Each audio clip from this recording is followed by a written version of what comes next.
The brain is a complex organ at the center of our nervous system. Multiple regions of the brain are involved in the regulation of emotions, including reward and pleasure. One such region that regulates the reward pathway is the ventral tegmental area, or VTA. The VTA can be stimulated by activities including eating, exercise, and sex.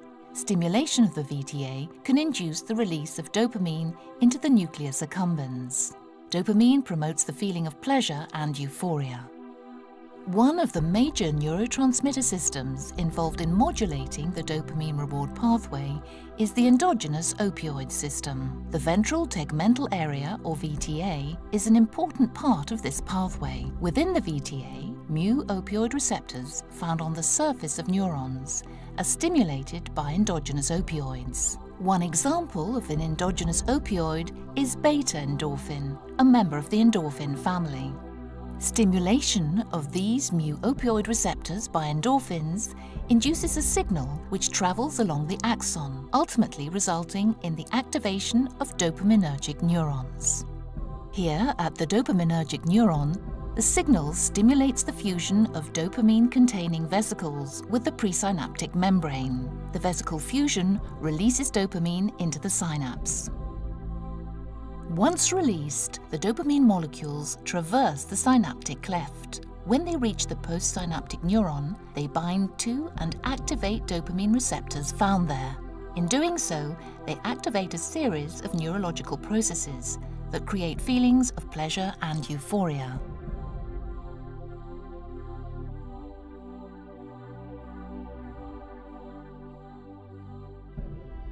Like endogenous endorphins, opioid drugs such as heroin and opioid analgesics bind to the mu-opioid receptors in the ventral tegmental area.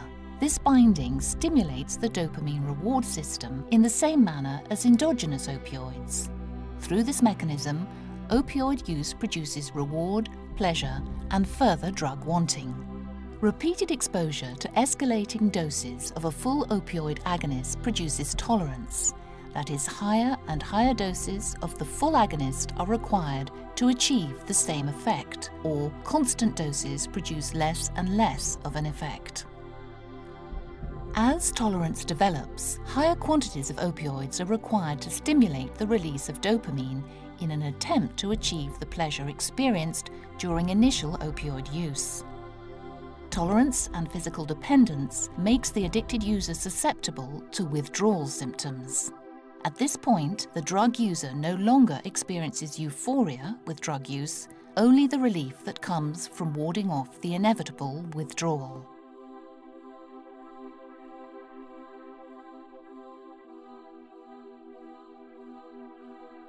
Partial opioid agonists are substances that also bind to mu-opioid receptors. Partial agonists differ from full agonists in that they both activate and block the mu receptor. Partial agonists stimulate the mu-opioid receptor and produce a less powerful effect than a full agonist. Because partial agonists still activate mu-opioid receptors and promote the release of dopamine, they can lead to dependence and subsequent withdrawal if discontinued. Physiological dependence on any opioid results in the need to continue full or partial opioid agonists to avoid withdrawal symptoms. Because continued opioid use changes the brain's natural endorphin balance and responsivity, the normal endorphin system is injured, producing many of the symptoms of dependence. Many of these brain changes occur in the limbic system. Next, we will turn our attention to the phenomenon of opioid withdrawal, which is a direct consequence of those changes. The locus coeruleus is a region of the brain involved in arousal and alarm. Many neurons in the locus coeruleus region of the brain produce the neurotransmitter norepinephrine.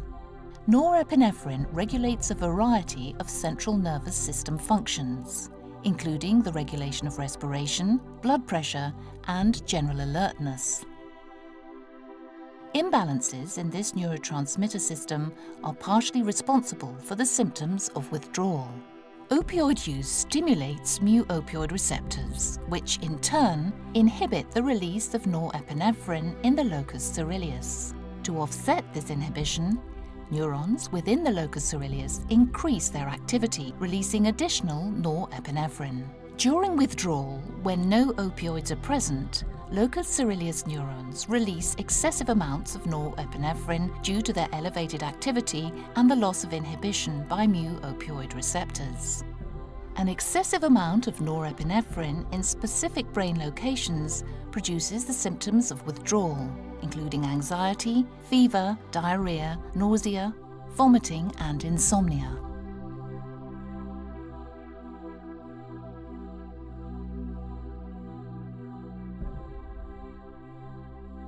Vivitrol is indicated for the prevention of relapse to opioid dependence following opioid detoxification. Vivitrol is an opioid antagonist. Opioid-dependent patients, including those being treated for alcohol dependence, must be opioid-free at the time of initial Vivitrol administration. Vivitrol should be part of a comprehensive management program that includes psychosocial support. Warning: hepatotoxicity. See full prescribing information for complete boxed warning. Naltrexone has the capacity to cause hepatocellular injury when given in excessive doses and is contraindicated in acute hepatitis or liver failure. Use of Vivitrol should be discontinued in the event of symptoms and/or signs of acute hepatitis. Naltrexone, the active ingredient in Vivitrol, is contained in microspheres. These microspheres are biodegradable polymers composed of polylactide coglycolide designed to gradually release naltrexone in therapeutic concentrations over a 1-month period. After administration, water absorption causes the Vivitrol microspheres to swell and slowly release small amounts of naltrexone at or near their surface. Over time, the polymers degrade and break down, releasing more naltrexone over the 1-month period. The polylactide coglycolide polymer breaks down to its monomer, which is then metabolized by the body and eliminated as carbon dioxide and water. When reversal of Vivitrol blockade is required for pain management, in an emergency situation in patients receiving Vivitrol, suggestions for pain management include regional analgesia or use of non-opioid analgesics. Please see full prescribing information. Naltrexone binds with highest affinity to mu-opioid receptors, which allows it to efficiently compete with opioid agonists. By tightly binding with these receptors, naltrexone, the active ingredient in Vivitrol, produces an opioid agonist blockade for 1 month. While reversible, the blockade prevents the subjective effects of opioids such as euphoria and reward. This blockade, in combination with psychosocial therapy, is thought to contribute to the prevention of relapse to opioid dependence. Remember that any attempt by a patient to overcome the blockade produced by Vivitrol by taking opioids is very dangerous and may lead to fatal overdose. Vivitrol is a mu-opioid receptor antagonist which, unlike full or partial agonists, does not stimulate brain processes that create feelings of pleasure and euphoria. Vivitrol is not addictive and does not lead to physical dependence. Because Vivitrol competes effectively at mu-opioid receptors and is an opioid antagonist, it will precipitate withdrawal in opioid-using patients. Therefore, patients using opioids must be opioid-free for a minimum of 7 to 10 days before starting Vivitrol treatment. Opioid dependence is a devastating disease that currently impacts 1.3 million Americans.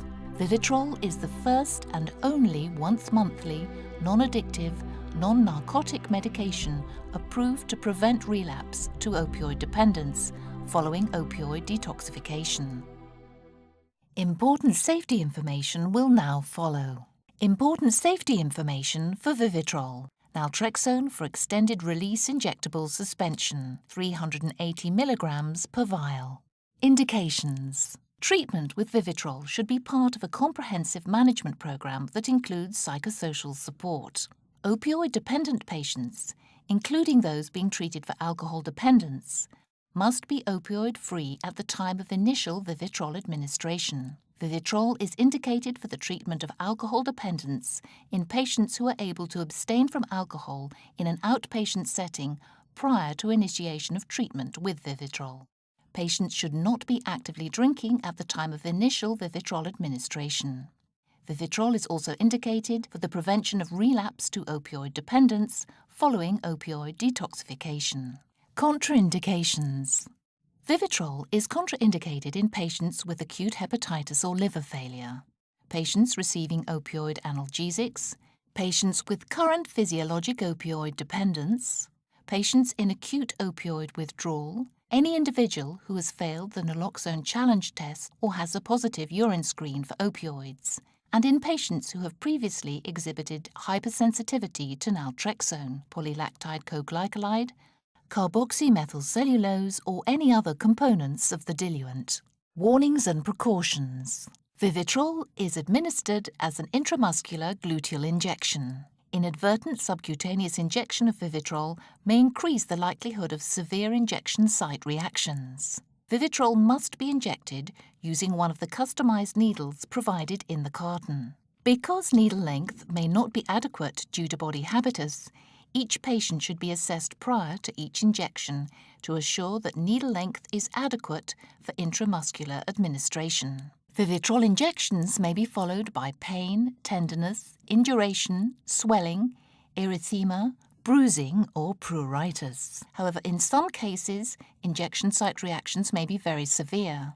Injection site reactions not improving may require prompt medical attention, including in some cases surgical intervention. Consider the diagnosis of eosinophilic pneumonia if patients develop progressive dyspnea and hypoxemia. Patients should be warned of the risk of hypersensitivity reactions, including anaphylaxis. Opioid-dependent patients, including those being treated for alcohol dependence, must be opioid-free for a minimum of 7 to 10 days before Vivitrol treatment. Attempts to overcome opioid blockade due to Vivitrol may result in a fatal overdose.